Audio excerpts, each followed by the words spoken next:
Čau! Te es Viesturs, jeb DJs Viesīs, un šodien es jums pastāstīšu par lajerošanu, jeb latviski par slāņošanu.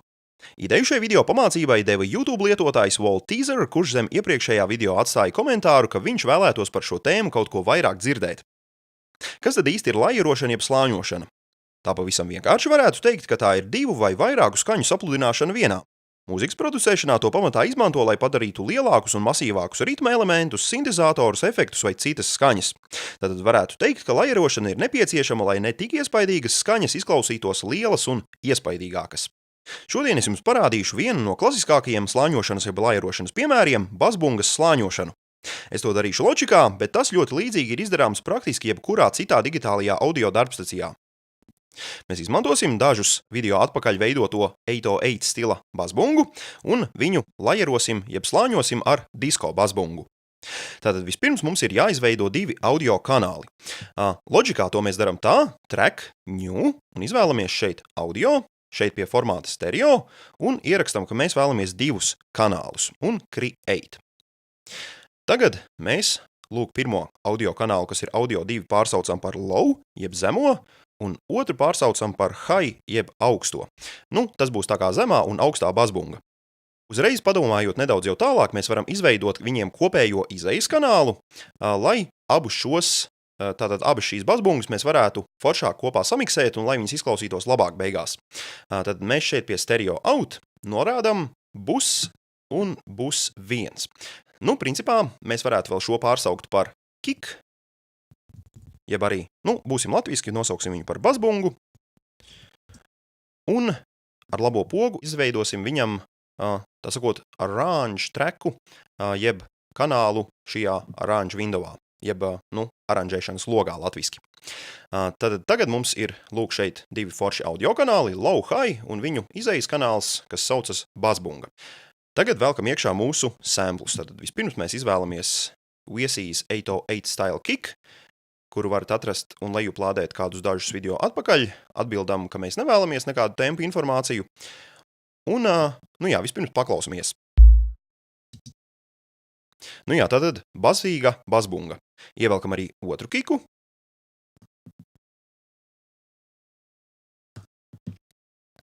Un paklausamies arī šo.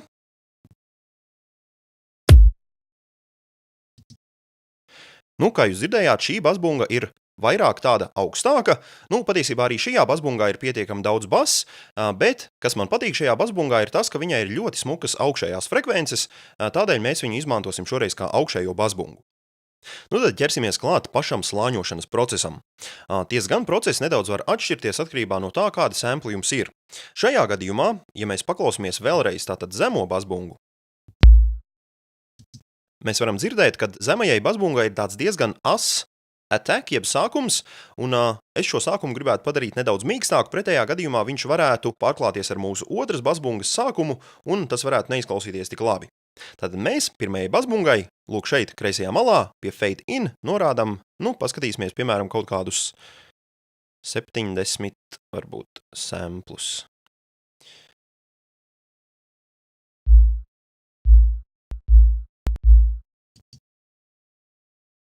Varbūt nedaudz mazāk.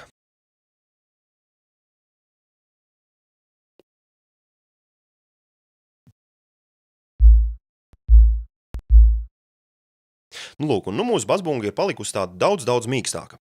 Otra lieta, ko es vēlētos izdarīt, ir šo basbungu nedaudz saīsināt. To mēs darām tā, ka vienkārši velkam šeit aiz labās maliņas, aptuveni varbūt šitik, varbūt, jā, tā varētu būt labi, un arī šeit. Tātad izvēlamies šoreiz fade tool. Principā arī pirmo jūs varējāt darīt ar fade tool. Un šeit, arī, lai mums nav lieki klikšķi, nedaudz izfeidojam un paklausamies tagad.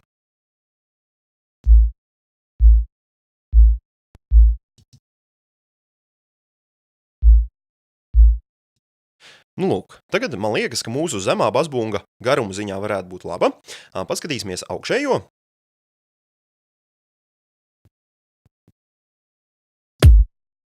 Augšējo basbungu mēs, manuprāt, varētu pataisīt nedaudz īsāku. To mēs atkal darām šādi, ka mēs izvēlamies atkal nevis fade tool, bet parasto peli. Tātad pointer tool un, viņu saīsinām, jo mums principā ir vajadzīgs tikai tas foršais attacks, jeb tas, basbungas pats sākums. Tagad paklausīsimies, kā abas basbungas izklausās kopā, gan pirms tam kopējo tātad basbungu izejas kanālu nogriežam nedaudz klusāk. Principā varētu teikt, ka izklausās labi. Vēl nedaudz, tātad tā kā mums viena ir zemā basbunga un otra ir augstā basbunga, mēs viņas varētu noekvalizēt. Un tas, es nezinu, vai tas latviski principā ir pareizs termins, bet tā varētu būt. Tātad uzliekam equalizeri uz abām šīm basbungām, tātad uz pirmās, vispirms uz zemās basbungas. Un principā šis solis ir jebkurā laierošanas procesā svarīgs. Tātad, ja mēs vienu basbungu izmantojam kā zemo, tad arī no viņas izmantojam tikai zemās frekvences. Protams, nevajag arī aizrauties, jo var gadīties, ka, piemēram, ja mēs izmantojam tikai zemo un augsto basbungu, kad mums pazūd kaut kur vidus, bet katrā ziņā nevajadzētu darīt tā, kad vienkārši abas šīs basbungas uzlikt vienu otrai virsū. Pretējā gadījumā var sanākt, ka šī basbunga ir pārāk basīga un būs grūti viņu saregulēt ar basu kopā un citiem instrumentiem. Tagad mēs, kad esam atvēruši equalizeri, to īstenībā loģikā ļoti viegli var izdarīt, ieklikšķinot šajā mazajā lauciņā EQ. Un tagad mēs paskatāmies, kādas frekvences mums šeit vispār ir. Tad izslēdzam mūsu augsto basbungu. Ieslēdzam analyzeri.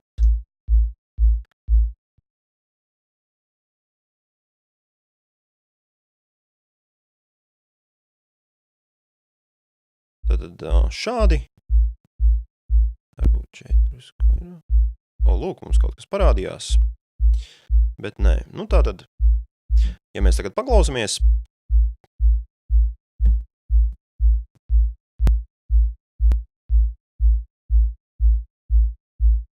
Principā nekādu atšķirību mēs nedzirdam, bet labāk tad tiešām izmantot šīs basa frekvences. Un tad tagad paklausīsimies otru basbungu. Arī šim uzliekam equalizeri. Tā kā mums zemajai basbungai frekvences principā iet līdz kādiem 100 herciem, tad šeit arī no 100 herciem visu smuki nogriežam nost. Tā, un paklausamies tagad.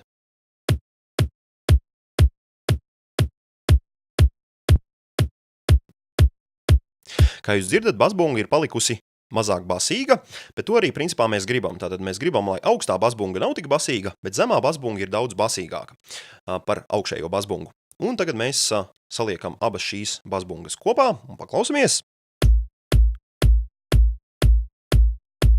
Nedaudz pieregulējam.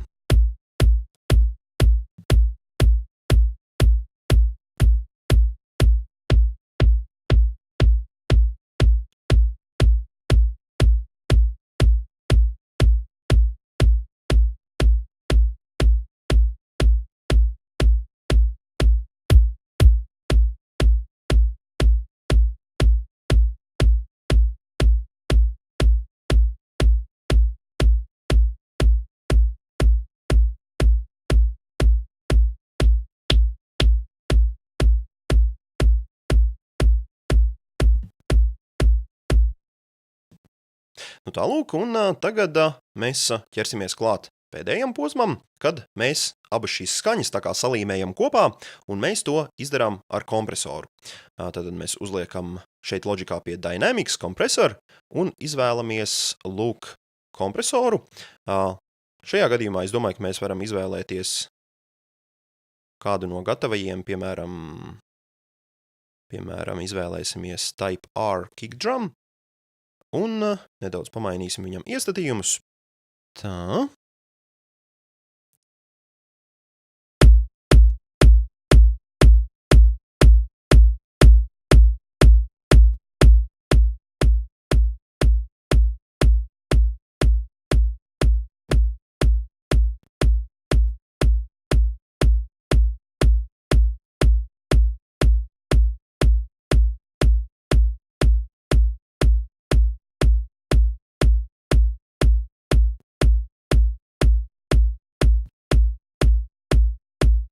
Man kaut kā liekas, ka bass mums ir drusku pa skaļu, tādēļ ieiesim mikserī. Zemāko basbungu pagriezīsim drusku klusāk.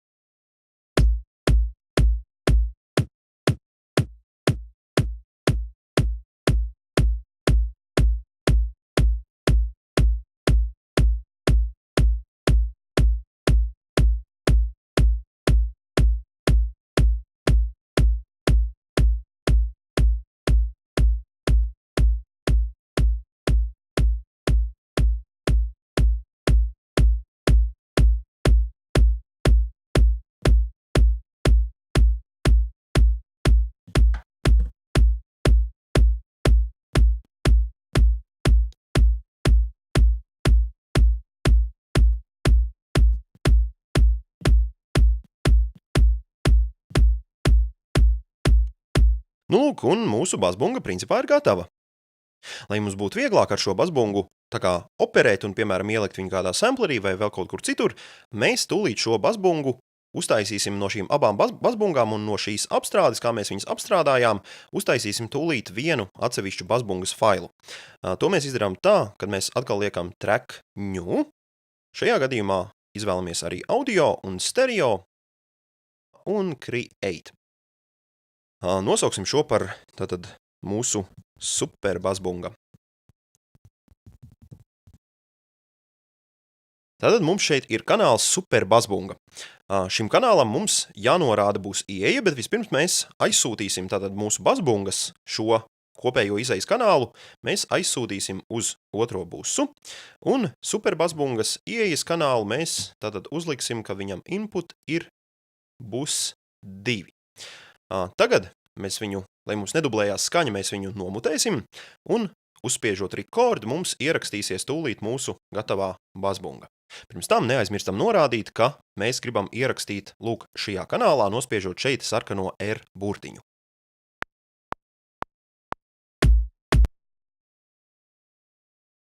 Nu, lūk, mūsu basbunga ir ierakstīta. Mēs varam paskatīties, ka viņa izskatās lūk šādi. Mēs viņu varam arī normalizēt, piemēram. Un tagad šeit visus pārējo nomutēt, un mums paliek mūsu tikko skaisti, interesanti slāņotā basbunga.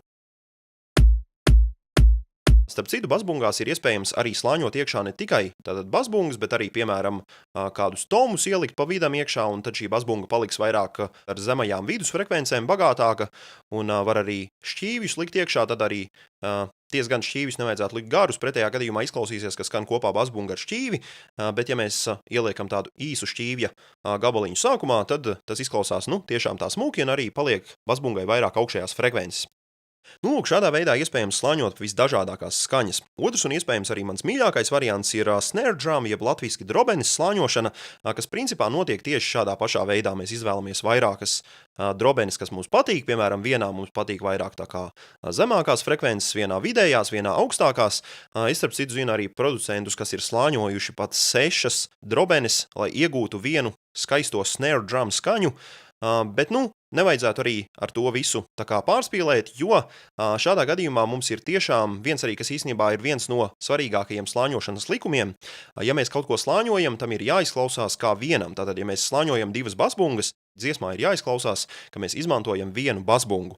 Un tieši tāpat ir arī ar drobenēm. Ja mēs sākam izmantot, piemēram, 6 drobenes, mums to ir 6 reizes grūtāk panākt efektu, ka mēs izmantojam vienu drobeni, nevis, ka mums skan 6 dažādas drobenes, bet, protams, tas ir izdarāms, tikai nedaudz vairāk jāpastrādā ar EQ un nedaudz vairāk jāpastrādā ar kompresoru un dažādām citām lietām. Un, tas arī principā viss. Dziesmas kontekstā tas varētu izklausīties šādi.